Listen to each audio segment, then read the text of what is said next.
Instagram. Yang ketiga, TikTok. Satu lagi Naomi. Enggak kan? Slot. Syederalun, puluhan anak usia sekolah dari berbagai desa di Kecamatan Pesangan Biren mengikuti MTQ dan Lomba Festival Anak Soleh di Lapangan Cot Ijo Pesangan Biren dimulai pada Rabu 27 Maret 2024 hingga Minggu 31 Maret 2024 malam. Kegiatan yang dilaksanakan Rabitoh Talabah Pesangan atau Ratap dibuka secara resmi PJ Bupati Biren yang diwakili staf ahli Bupati Biren bidang keistimewaan Aceh, SDM dan kerjasama Dr. Amir Ad-Dani MKes. Ketua Panitia Pelaksana Tengku Helmizar mengatakan para peserta berjumlah 74 orang merupakan perwakilan dari 69 desa. Para peserta mengikuti lomba pidato, lomba azan subuh, dan lomba hafalan ayat-ayat pendek. Para juara mendapatkan sertifikat, trofi, dan sejumlah uang.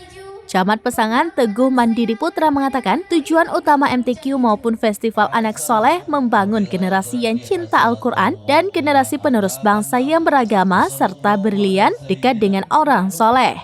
PJ Bupati Biren Aulia Sofyan mengatakan kegiatan ini bukan untuk mencari popularitas, tetapi untuk menumbuhkan kecintaan terhadap Al-Quran.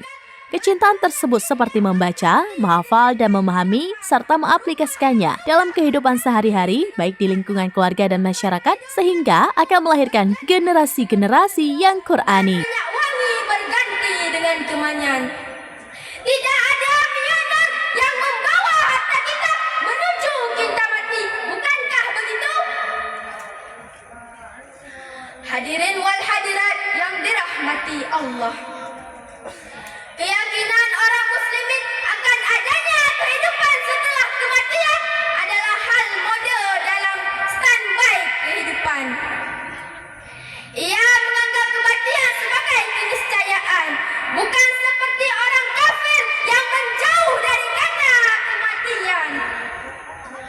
Orang beriman hanya mengingat sabda Nabi Muhammad sallallahu alaihi wasallam.